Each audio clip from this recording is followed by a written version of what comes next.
ونصلي ونسلم على الرسول الكريم أما بعد فقد قال الله سبحانه وتعالى في كلامه القديم والفرقان الحميد أعوذ بالله من الشيطان الرجيم بسم الله الرحمن الرحيم إن المساجد لله فلا تدعوا مع الله أحدا صدق الله العظيم وقال رسول الله صلى الله عليه وسلم أحب البلاد إلى الله مساجدها صدق رسول الله صلى الله عليه وسلم அளவற்ற அருளாளரும் நிகரற்ற அற்புதங்களுமாகிய எல்லாம் வல்ல அல்லாஹ்வின் பெயரால் துவங்குவோமாக.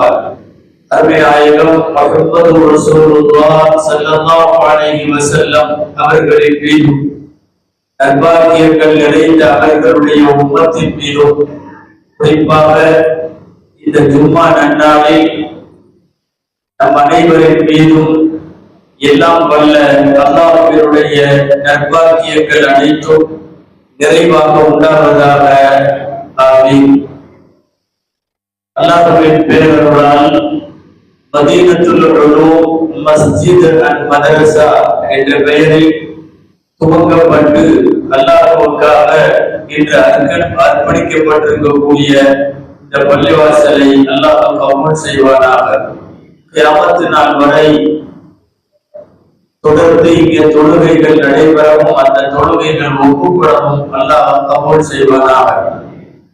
இந்த பள்ளிவாசல் உருவாக்கத்திற்காக வேண்டி பாடுபட்ட கண்ணகி நகர் சுன்னத்துல் ஜமாஅத் மஸ்ஜிதினுடைய மதிப்பிற்குரிய நிர்வாகிகள், அது பத்தக டிரஸ்டினுடைய அன்பார்ந்த பெருமக்கள், இந்த பகுதியினுடைய உலமாக்கள் அனைவருக்கும் இன்னும் இந்த பள்ளி உருவாக்குவதற்கு எல்லா வகையிலையும் ஒத்துழைத்த அத்தனை பேருக்கும் அல்லாஹ் சிறந்த நற்கூலிகளை வழங்குவானாக என்ற துஆவோடு துவங்குகிறேன். அன்பானவர்களே, உலகம் முழுக்க பள்ளிவாசல்கள் மாத்திரம்தான் அதிகமாக கட்டப்படுகிறது அல்லது அதிகமாக விரிவாக்கம் செய்யப்படுகிறது. இடம் போதவில்லை என்று அக்கம் பக்கத்து இடங்களை வாங்கி மேலும் பள்ளிவாசலை விரிவுபடுத்துகிறார்கள்.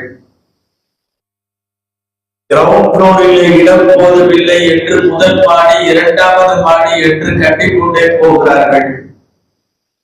புதிய பள்ளிவாசல் கட்டுவதும் பழைய மஸ்ஜிதுகளை புனரமைப்பதும் தொடர்ந்து நடைபெறுகிறது. இங்கல்ல உலகம் முழுக்க.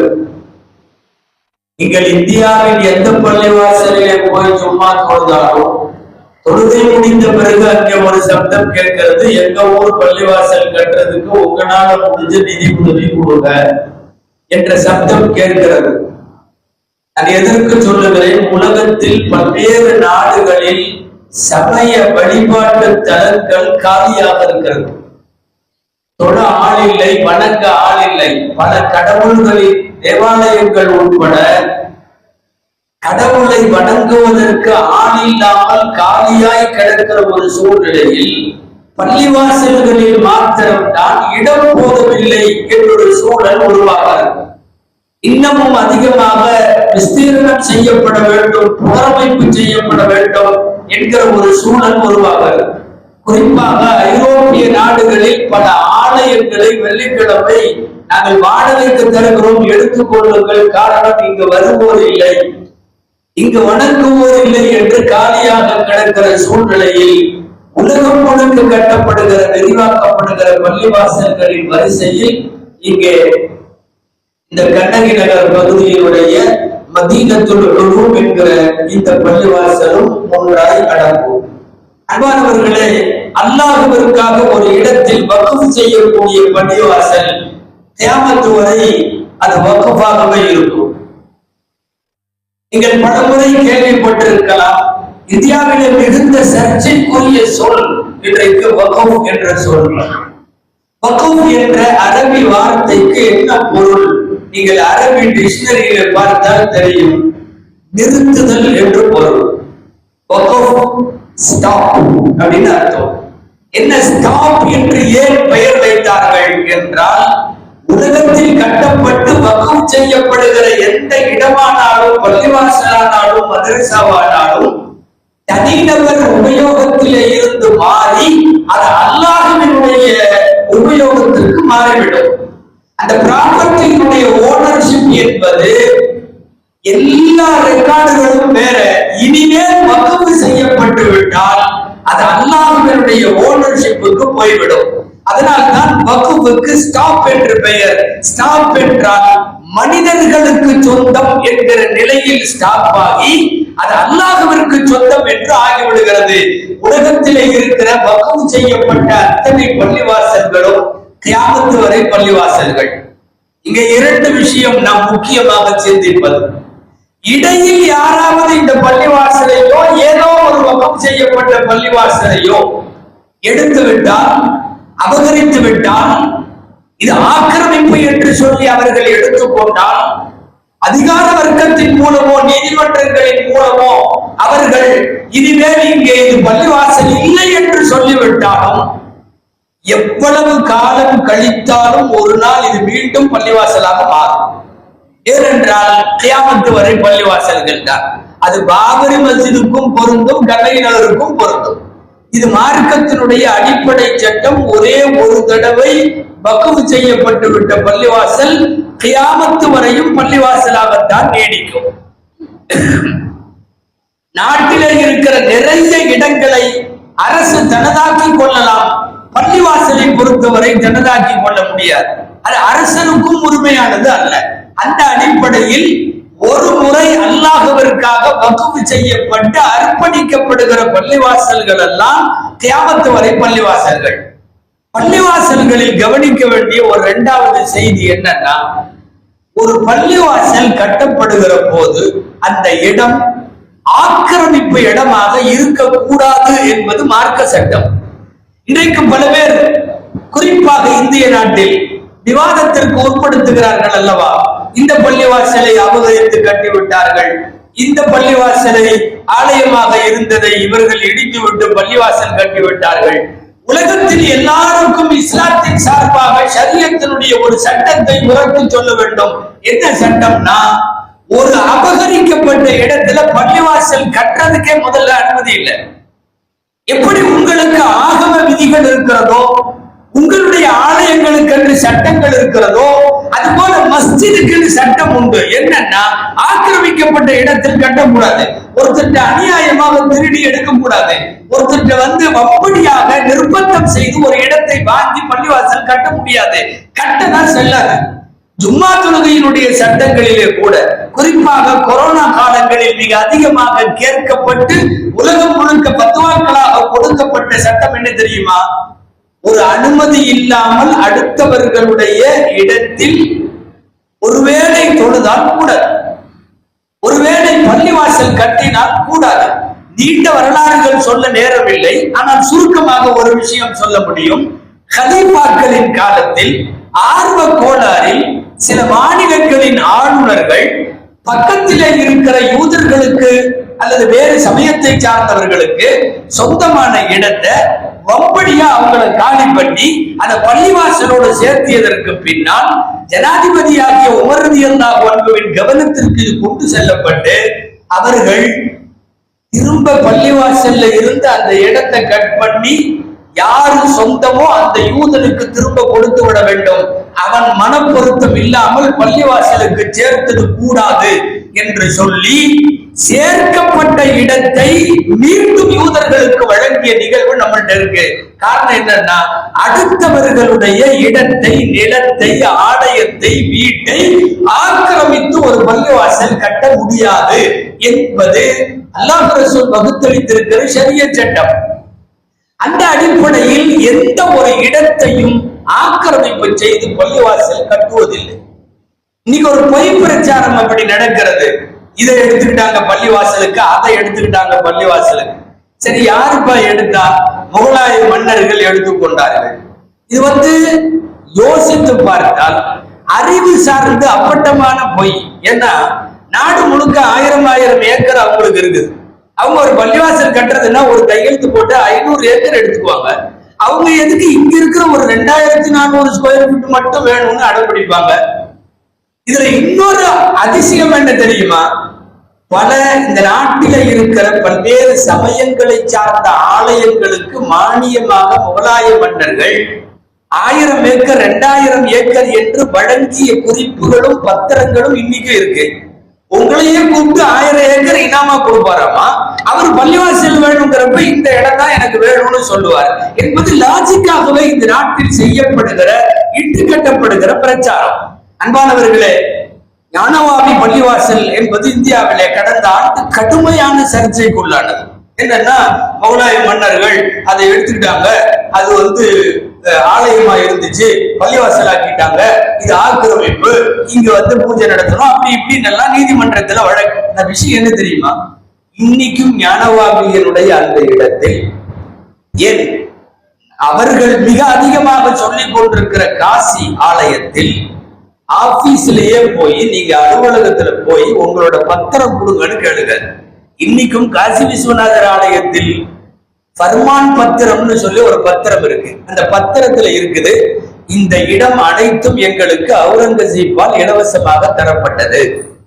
அவரே 500 ஏக்கர் 1000 ஏக்கர் உங்களுக்கு கொடுக்கிற போது அவருக்கு பள்ளிவாசல் கட்டுறதுக்கு உங்களுடைய 5000 சதுர அடி மட்டும்தான் தேவையா என்பது லாஜிக்காக இந்த நாட்டில் சொல்லப்பட வேண்டும்.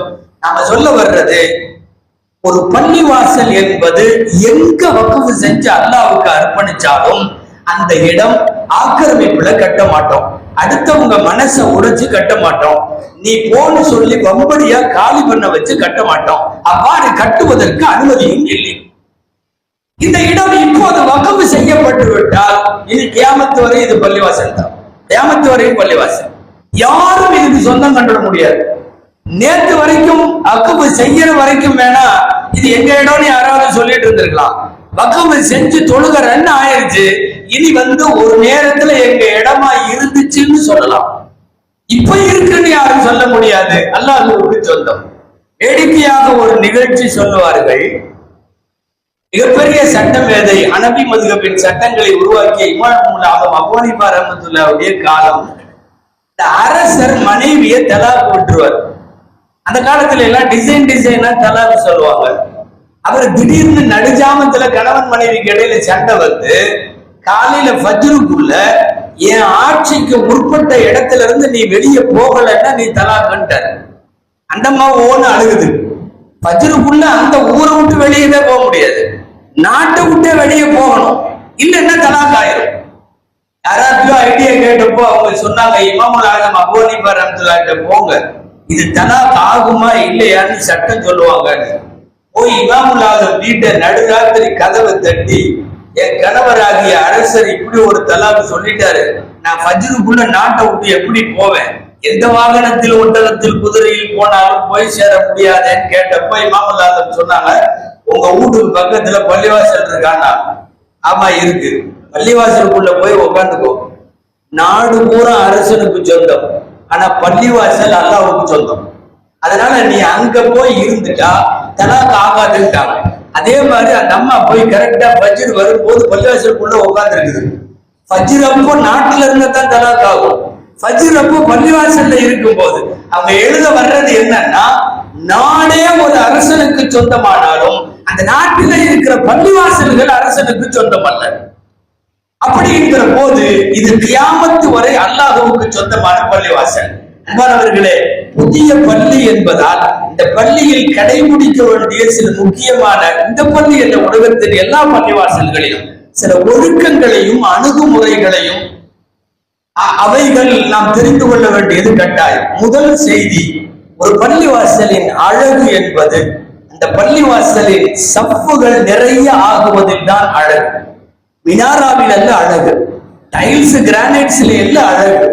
இதனுடைய இடங்களும் விரிப்புகளும் கார்பெட்டுகள் நம்ம என்ன வேணாலும் பண்ணலாம், ஆனா பள்ளிக்கு உண்மையான அழகு தொழுக இடமில்லை என்கிற அளவுக்கு இது நிறைய வேண்டும். இங்க பேசுகிற அஜர்த்து செயலாளர் எல்லாமே சொன்னாங்க, இந்த பகுதியில உள்ளவங்க நிறைய இருக்காங்க, தூரமாக அந்த பள்ளிக்கு வர்றது சிரமமா இருக்குன்னு சொன்னாங்க. அவர்கள் எல்லாரும் இந்த பள்ளிக்கு வந்து தொழ வேண்டும். பள்ளியின் அழகு சப்புகள் அதிகமாகுவதில் மட்டும்தான் அழகு.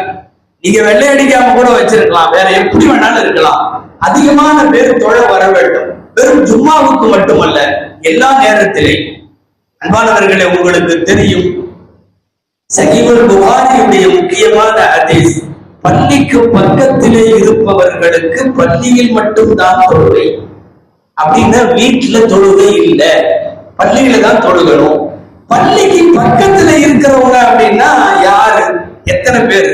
இந்த பக்கம் ஒரு 2 வீடு, அந்த பக்கம் 2 வீடா, என்ன கணக்கு?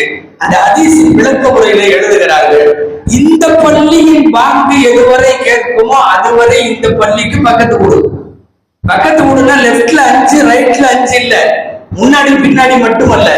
இந்த பள்ளியில் சொல்லப்படுகிற பாங்கு எதுவரை கேட்குமோ அதுவரைக்கும் இந்த பள்ளிவாசலில் தான் அவர்கள் தொட வேண்டும். அவர்களுக்கு பள்ளிக்கு பக்கத்து வீட்டார் என்று பொருள். பள்ளிக்கு பக்கத்து வீட்டாருக்கு பள்ளிவாசலில் மட்டும் தான் தொழுகை. லா ஸலாத லிஜாரில் மஸ்ஜிதி இல்லா ஃபில் மஸ்ஜிதி. இது சஹீஹுல் புகாரி நபி ஸல்லல்லாஹு அலைஹி வஸல்லம் சொன்ன வார்த்தை. இன்னும் நன்றாக சொல்லலாம், அன்பானவர்களே, ஜமாத்தோடு இந்த பள்ளிவாசலில் தொழ வேண்டும். உங்களுக்கு தெரியும், கண்டறியாதவர் ரசூலுல்லாஹ்விடத்துல அனுமதி கேட்டார். மஸ்ஜிதுல் நபவிக்கு வர்றது தூரமா இருக்கு, ஒரு ஓடையை கடந்து ஓடையை தாண்டி தான் எங்க வீடு, எனக்கு 2 கண்ணு தெரியாது. அவர் சொன்ன வார்த்தை இதுவும் புகாரில இருக்கிறது. வலைஸலி காயிதுன் யகூதுனி, என்னை கைப்பிடித்து கண்டறியாத என்னை பள்ளிவாசலுக்கு அழைத்து வர ஆளில்லை. இது அவர் சொன்னது. சொன்ன உடனே நபி ஸல்லல்லாஹு அலைஹி வஸல்லம் சொல்லிட்டாங்க, நீ உங்க பகுதியிலேயே தொழுதுக்கோ, உன் வீட்டிலேயே தொழுதுக்கோன்ட்டாங்க. ஹதீஸ் இப்படிதான் வருது. அவர் பதில வாங்கிட்டு போக முற்பட்டாரு, திரும்ப கூப்பிட்டாங்க. அது சமயத்தான் உனக்கு பாங்கு சத்தம் காதல் விழுகுமா உங்க ஏரியாவுக்கு, உங்க பகுதிக்கு? ஆமா விழுகுது. அப்ப நீ பள்ளிவாசலுக்கு வரணும், யார் மூலியமாவது வந்துருன்னா. யோசிக்கணும், துணைக்கு ஆள் இல்லாத ஒரு நபர், 2 கண்களும் தெரியாத ஒரு நபர், பாங்கு சத்தம் வீட்டில காதல விழுகிற போது அவர் வீட்டில தொழ முடியாது, பள்ளிவாசலுக்கு தான் வர வேண்டும் என்றால், இன்னைக்கு பல்வேறு இடங்களின் சூழ்நிலை என்னன்னா, பள்ளிக்கு பக்கத்து வீட்டுல உள்ளவரு ஒண்ணு தொழுகாம இருப்பார் அல்லது வீட்டுல தொழுகுவார். ஜமாத்தோடு வந்து நிற்பதுதான் புதிய பழைய எந்த பள்ளிவாசலானாலும் அந்த பள்ளிவாசலுக்கு அழகு. அதிலும் ஒரு ஜமாத்தோடு நிறைவேற்றுகிற போது உள்ள தொழுகையினுடைய நிறைவும் நன்மையும் வேற எங்கேயும் கிடைக்காது. மிகப்பெரிய சட்ட மேதை ஒருத்தர் இருந்தார், அப்துல்லாஹ் இப்னு ஸமாஆ ரஹ்மத்துல்லாஹி அலைஹி. அவரு வாழ்க்கையில ஒரு வயசு 103, வஃபாத்தாகும் போது 103 வயசு வாழ்ந்தாலும் ரொம்ப பெரிய அழகு என்னன்னா 40 வருஷம் ஜமாத்தோடு தொழுதிருக்காரு. 40 வருஷம். நீங்க சும்மா வரலாறு கேட்கிற மாதிரி அப்படி கேட்க கூடாது. நம்ம எல்லாம் 40 நாள் தொழுக முடியாது. 5 வேளை ஜமாத்தோட காமத்து சொல்லும் போது நிக்கணும். நம்மளால முடியும், ஒரு வாரமே முடியாது. அவர் 40 நாள் அல்ல, மாசம் அல்ல, வாரம் அல்ல, 40 வருஷம். 40 வருஷம் ஒரு வக்து கூட தப்பியதில்லை. காமத்து சொல்லும் போது இருப்பார். அப்துல்லாஹ் இப்னு ஸமாஆ ரஹ்மத்துல்லாஹி அலைஹி கடைசி அவருடைய வஃபாத்துக்கு முன்னாடி 40 வருஷம் கட்டி காத்த ஜமாத்து ஒரு நாள் மிஸ்ஸிங். அவங்க அம்மா மவுத்து. கஃன் தஃபன் வேலைகள் எல்லாம் முடிச்சுட்டு வேகமா பள்ளிக்கு வர்றாரு. தொழுக முடிஞ்சிருச்சு. அழுதாரு, ரொம்ப அழுதார். ஏன்னா இது வெறுமனே 1 வாரம் 2 வாரம் கரெக்டா ஒரு கண்டினியூவா பஞ்சுவாலிட்டியா இருந்து காப்பாத்தினது அல்ல. 40 வருஷத்தினுடைய ஒரு பெரிய சாதனை ஒரு நேரத்துல உடைஞ்சிருச்சு. அழுதார் பள்ளியில, தலையை முட்டிக்கிட்டு அழுகிறார் பள்ளிவாசல்ல. இப்படி ஆயிருச்சே. இதுக்கு ஒரு நல்ல காரணம் கூட. நம்மள சும்மா தலைவலின்னா 2 நாள் படுத்துருவோம். தன் தாயார் வஃபாத்துக்கான கஃன் தஃபன் வேலைகளை முடித்துவிட்டு வருவதற்குள் ஏற்பட்ட காலதாமதத்தில் ஜமாத் முடிஞ்சிருச்சு. அவரு உட்கார்ந்து யோசிச்சுக்கிட்டு அழுதுட்டு ஒரு ஹதீஸை யோசிச்சார். ஜமாத்தோடு தொழுவது தனியாக தொழுகுவதை விட எத்தனை மடங்குங்க? 27 மடங்கு சிறந்தது. இது ஹதீஸ். தனியா ஒரு ஆள் தொழுகிறதுக்கும் ஜமாத்தோடு தொழுகிறதுக்கும் வித்தியாசம் நன்மையில 27 மடங்கு. அவருக்கா ஒரு யோசனை, லொஹர் 4 ரக்காயத்து ஒரு வேலை செய்யலாம், அதையே 27 தடவை தொழுகுவோம். அப்படிதான் இருக்காங்க. 27 லொஹருடைய பிறந்த நாள் இருக்காது, தொழுது முடிச்சாச்சு. திரும்ப லொஹருடைய பிறந்த நாள் இருக்காது, திரும்ப லொஹருடைய பிறந்த நாள் இருக்காது. 27 தடவை தொழுது முடிச்சாரு. 27 தடவை. 27 தடவையும் நேற்று லொஹர்லாம் இல்ல, எல்லாமே இன்னைக்கு லொஹர். தொழுது முடிச்சு மயங்கி அசதியில தூங்கிட்டாரு. அல்லாஹ் அவருக்கு கனவிலே உணர்த்துகிறார். மஸ்ஜித்ல இருந்து சத்தம் வருது அவருக்கு, இப்னு சமாஹா, நீ ஒரு வக்து தொழுகையை 27 தடவை தொழுது முடிச்சிருக்கிற, 1000 தடவை தொழுதாலும் ஜமாத்தின் நன்மை உனக்கு கிடைக்காது.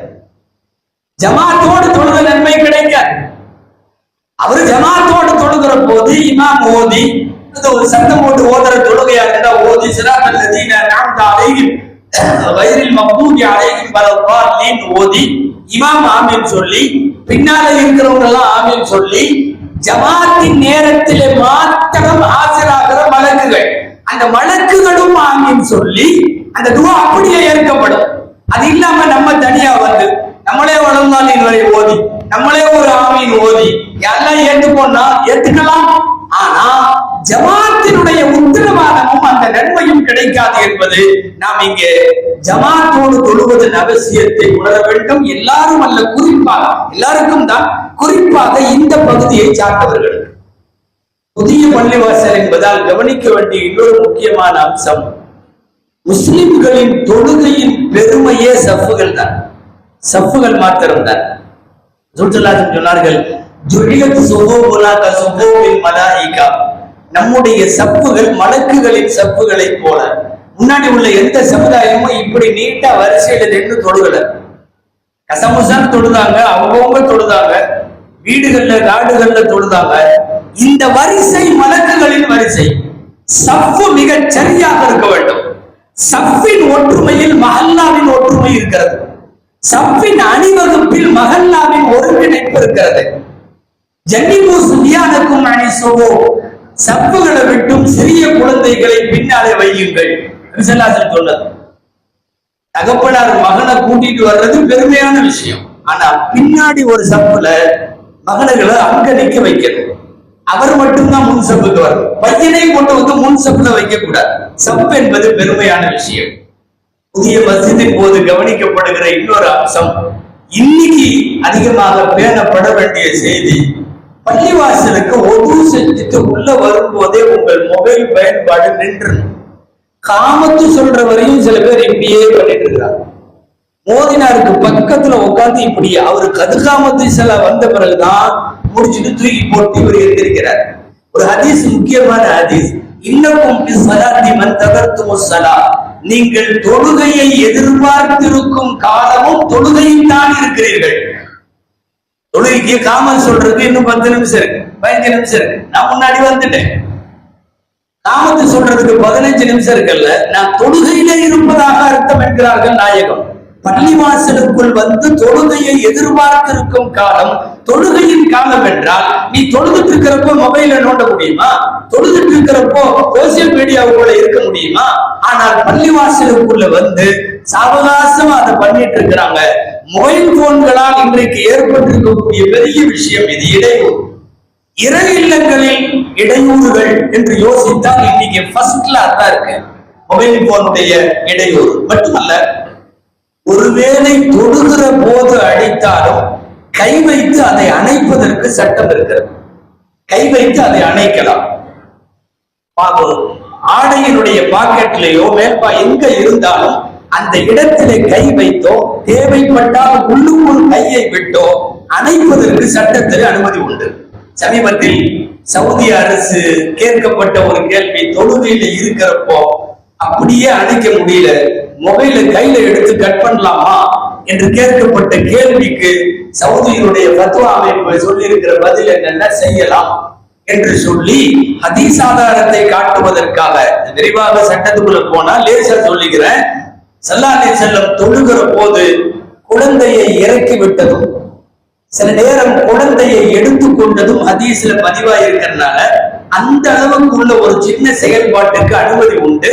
எனவே மொபைல் ரிங்டோன் ஒலிக்குமானால் இந்த குழந்தையை இறக்கி விடுற மாதிரி அந்த நம்மள்ட்ட இந்த சிலுங்கிற மொபைலை கொஞ்சம் கட் பண்றதுக்கு அனுமதி உண்டு என்று தரப்பட்டிருக்கிற ஃபத்வாக்கள் கவனத்திற்குரியது. மொபைல் போன்கள் இன்றைக்கு இருக்கிற பள்ளிவாசலுடைய இடையூறுகளில் முக்கியமான இடையூறு.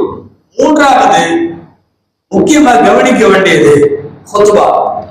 ஜும்மாவோ பெருநாளோ எந்த குத்பாவானாலும் மெம்பர்ல ஏறிட்டா, இமாம் ஏறிட்டா எந்த தொழுகையும் கிடையாது. எந்த செலவாத்து திக்ரு ஓதுறது குர்ஆன் ஒண்ணு கிடையாது. எல்லாமே ஸ்டாப். மெம்பர்ல ஏறிட்டா கேட்கறது மட்டும்தான். கேட்க வேண்டும் அவ்வளவுதான். குத்பாவை கேட்பது வாஜிப். நன்கு கவனத்தில் கொள்ள வேண்டும். இமாமுடைய குத்பா பெருநாளுடைய குத்பாவை விட சிறந்தது. ஈதுல் ஃபித்ர், ஈதுல் அத்ஹாவுடைய குத்பாவை விட ஜும்மாவுடைய குத்பாக்கள் சிறந்தது. இந்த ஜும்மாவுல குத்பா நேரத்துல தொழக்கூடாது என்பது மட்டுமல்ல, இன்னொரு முக்கியமான சட்டம் என்னன்னா, இமாம் இறங்கி அவருடைய முசல்லால வந்து தொழுகைக்கு நிக்கிற வரையும் யாரும் எந்திரிக்கூடாது. இங்க என்ன தெரியுமா, எங்க இடம் கிடைக்காதோ பந்தியிலங்கிற மாதிரி இங்க ஓதிட்டு இருப்பாரு. அப்ப அவரு எல்லாம் எந்திரிச்சு சப்ப சரி பண்ணிடுவாங்க. நல்லா கவனிக்கணும். ஜும்மாவுடைய லொஹுர் 4 ரக்காத் தானே, லொஹுர் 4, ஜும்மா மட்டும் 2. ஏன் 2 தெரியுமா? அந்த குத்பா 2. குத்பா என்பது 2 ரக்காத்துக்கு சமம். அது குத்பத்து தஅதீது ரக்காத்தை. அந்த 2 பிளஸ் கீழே தொழுகிற 2 சேர்த்து மொத்தம் 4. இவரு தொழுகையில இருக்கிறப்போ இமாம் 3வது ரக்காத்துக்கு எந்திரிக்கிறதுக்கு முன்னாடி இவங்க எந்திரிச்சு நிப்பாங்களா? நிக்க கூடாது அல்லவா? மெம்பர்ல இருந்து இறங்கி தொலை நிற்கிற இடத்திற்கு இமாம் வந்து நின்னதுக்கு அப்புறம் தான் எல்லாரும் எந்திரிக்கணும். இது சில பள்ளியில வந்து ஏற்கனவே உள்ள இடத்துல போய் சொல்லி மாத்துறது கஷ்டம். இது புதுசா இருக்கிறதுனால தொடங்குறப்பவே அந்த மாதிரி தொடங்கிட்டா நல்லதுங்கிறதுக்காக உங்களுக்கு சொல்லுகிறேன். இமாம் கீழே இறங்கி நின்றதற்கு பிறகுதான் சப்புகள் எழுந்து அதுக்கப்புறம் தான் சரி செய்யணும். இறை இல்லங்களிலே ஏற்படக்கூடிய இடையூறுகள் என்று வரிசைப்படுத்தி பார்த்தா ரொம்ப முக்கியமான ஒரு இடையூறு இன்னைக்கு யாரும் கோச்சுக்க வேணாம், நாற்காலி தொழுகையாளிகள் இருக்கு, அனுமதி இருக்கு. யாருக்கு தெரியுமா? அறவே கீழே உட்கார முடியாது. அவர் நாற்காலியை பயன்படுத்தலாம். கீழே உட்காரவே மாட்டாரு, உட்காரவே முடியாது. அவருடைய முட்டு போல்டிங்கே ஆகாது, அறவே உட்கார முடியாதுன்னு இருந்தா மார்க்க சட்டம் அவர்கள் இருக்கையிலே அவருக்கு தொழுகலாம். கொஞ்சம் சிரமப்பட்டாவது, அதாவது காலை இங்க வச்சு அங்க வச்சு நீ உட்கார்றாரு கீழேன்னா அவரு கீழே உட்கார்ந்து தொழுகிறது தான் சிரமம். அவர் சேர்ல உட்கார முடியாது, அறவே மடக்க முடியாது, கீழேயே உட்கார முடியாது, அவர் எங்கேயும் உட்கார்றது இல்லை அப்படின்னு சொன்னா அவர்களுக்கு மார்க்கத்தில் அனுமதி உண்டு. சமீப காலங்களில் பெருகி வரக்கூடிய முதுகு வலிகளும் மூட்டு வலிகளும் கூட ஒரு உதாரணம். பல்வேறு பள்ளிவாசல்கள் வயதானவர்கள் தொழுகிற இடத்துல நின்று தொழும் அமர்ந்து தொழும் தொழுகையாளிகளை விட இருக்கை தொழுகையாளிகள் அதிகமாகிறது. சட்ட ரீதியா இது வந்து நாம சொல்ல முடியாது, இவருக்கு நல்லா தான் இருக்காரு அப்படின்னு நம்ம சொல்ல முடியாது. அவரவர்களுக்காக தெரியும். நானே இருக்கிறேன், என்னால் கீழே அமர முடியாது, நான் சேர பயன்படுத்திக்கலாம். இல்லை என்றால் என்னால கஷ்டப்பட்டாவது கீழே உட்காரணும்னா சம்பளம் போட்டு தொழுகலாம். கீழே அவர் அதான் பெட்ரு. ஒரு காலை நீட்டிக்கிட்டு தொழுக முடியும்னா அதுவும் செய்யலாம். இருக்கையை தவிர்த்து விட்டு, இதுவெல்லாம் இருக்கையை அனுமதிக்கிற போது இந்த அடிப்படையில் இருக்க வேண்டும் என்கிற சட்டங்கள் ஒரு புதிய பள்ளிவாசலில் பேணப்பட வேண்டும். அடுத்த ஒரு செய்தி, புதிய பள்ளிவாசல்ங்கிறதுனால சொல்றேன், ஜமாத்துல சேர வரும்போது வேகமா ஓடி வரக்கூடாதுன்னு சட்டம். ஆனா நாம் அதை பண்றோம். எங்க ரக்காயத்து மிஸ் ஆயிருமோன்னு ஃபஜ்ர்ல 2வது ரக்காயத்துல தடன்னு ஓடி வர்றோம். கூடாது. சலாமே கொடுத்தாலும் பரவாயில்ல, இயல்பாக நடந்து வருவதை போல வாருங்கள். இது ஹதீஸ். நடந்தவர்களாக வாருங்கள், விரைந்து நடந்து கூட வர வேண்டாம். ஓட்டமெல்லாம் அப்புறம், விரைவாக கூட நடந்து வர வேண்டாம். பள்ளிவாசல் ரக்காத்து போனாலும் பரவாயில்ல, இமாம் சலாம் கொடுத்தாலும் பரவாயில்ல, பள்ளிவாசலில் ஓடி வந்து சேர வேண்டாம் என்பது முக்கியமானது. இன்னும் ஒரு செய்தி, பள்ளி என்பது பல இடங்களில் இருப்பது போல் குடும்பமா உட்கார்ந்து பேசுறதுக்கு அல்ல, விஷயமா பயான் விஷயமா இல்ல, சும்மா அரட்டை அடிக்கிறது தவறு. சாப்பிடுறது உட்கார்ந்து உள் பள்ளிவாசலை பயன்படுத்தி தவறு. சப்தங்களை உயர்த்துவது, அதாவது தேவையான தொழுகை போன்ற நேரம் அல்லாமல் சாதா நேரத்துல நிர்வாகியா இருந்தாலும் தப்பு, அஜர்த்தா இருந்தாலும் தப்பு. சப்தம் உயர்த்துகிற இடம் அல்ல பள்ளிவாசல்கள். கியாமத்து நாளைக்கு முன்னால் அக்கிரமங்கள் பெருகுகிற அடையாளங்களின் வரிசையில் நாயகம் பள்ளிவாசல்களில் சப்தங்களும் கூச்சல்களும் பெருகும் என்று சொல்லி இருக்கிறார்கள். இதுவெல்லாம் புதிய மஸ்ஜிதில் இனிமேல் தொன்று தொட்டு நடைபெறும் மஸ்ஜிதுகளில் கவனிக்கப்பட வேண்டிய கடைசியாக ஒரு செய்தி. அதோடு இந்த உரை முடியும். அன்பானவர்களே, இந்த மஹல்லாவின் மக்கள், இவங்களுக்கு குழந்தைகள் மதரசா இங்கு துவங்கப்பட வேண்டும். எல்லா வீட்டு குழந்தைகளும் அந்த மதரசாவிற்கு இங்கு அனுப்பப்பட வேண்டும். ஒரு விஷயம் நல்லா தெரிஞ்சுங்க, அகில உலக அளவில் ஒரு சமயத்தின் குழந்தைகள் அவர்களுடைய வழிபாட்டு தளத்துல கனெக்டா இருக்கிறது இஸ்லாத்துல மட்டும்தான். எந்த ஒரு சமயத்திலையும் அந்த ஒவ்வொரு வீட்டு குழந்தையும் தினந்தோறும் அவர்களுடைய ஆலயத்தோட இந்த கனெக்டிவிட்டி உலகத்தில் அல்லாஹ் இஸ்லாத்திற்கு மட்டும்தான் வைத்திருக்கிறார். இன்னொரு செய்தி, இந்தியாவுடைய மிகப்பெரிய மார்க்க அறிஞர் காலஞ்சென்ற அபுல் ஹசன் அலி நத்வி அவர்கள், லக்னோல இருக்கிற நகரத்துல் உலமாவுடைய ஃபவுண்டர், பெரிய மகான், ஒரு அறிவுஜீவி, இன்டலெக்சுவல். அவங்க என்ன எழுதுறாங்க தெரியுமா? எந்த ஊரில் அல்லது எந்த மஹல்லாவில் குழந்தைகள் மதரசா சரிவர கட்டமைக்கப்படவில்லையோ அந்த இடங்களில் வருங்காலத்தில் மதமாற்றங்கள் நடக்கும். எல்லாம் பாதுகாக்க வேண்டும். அதுவும் நம்மை சுற்றி இருக்கக்கூடிய பல்வேறு மக்களுக்கு இடையில் வாய்ப்புகளும் அதற்கான விஷயங்களும் அதிகமாக இருக்கும் என்று தெரிந்தால் வேகமாக இந்த மக்தப் மதரசா வேகமாக்கப்பட வேண்டும். குறிப்பாக பெண்களுக்கும் குழந்தைகளுக்கும் ஒரு மதரசாவை இங்கே நான் அன்பார்ந்த நிர்வாகிகளையும் இங்கு இருக்கிற இமாம்கள் உலமாக்களையும் கேட்டுக்கொள்ளுகிறேன். முழு மூச்சோடு ஒரு மதரசா இணைக்கப்பட வேண்டும். அதில் இந்த மஹல்லாவின் எல்லா குழந்தைகளும் இணைக்கப்பட வேண்டும் என்பதை முடிவு செய்து கொள்வோம். அல்லாஹ் இந்த பள்ளியை அங்கீகரிப்பானாக. இந்த பள்ளியை கியாமத்து நாள் வரை அல்லாஹ் கபூல் செய்வானாக. தொழ வருவோருக்கு மன நிம்மதியை அல்லாஹ் தருவானாக. இந்த பள்ளியின் மூலம் பல்வேறு தொழுகையாளிகளை அல்லாஹ் இந்த மஹல்லாவிலே உருவாக்குவானாக. யார் யாரெல்லாம் இந்த பள்ளிக்கு பாடுபட்டவர்கள், உதவியவர்கள் எல்லோருக்கும் அல்லாஹ் துனியா ஆகிரத் இரண்டிலேயும் கைது பரக்கத்துகளை வழங்குவானாக. ஆமீன்.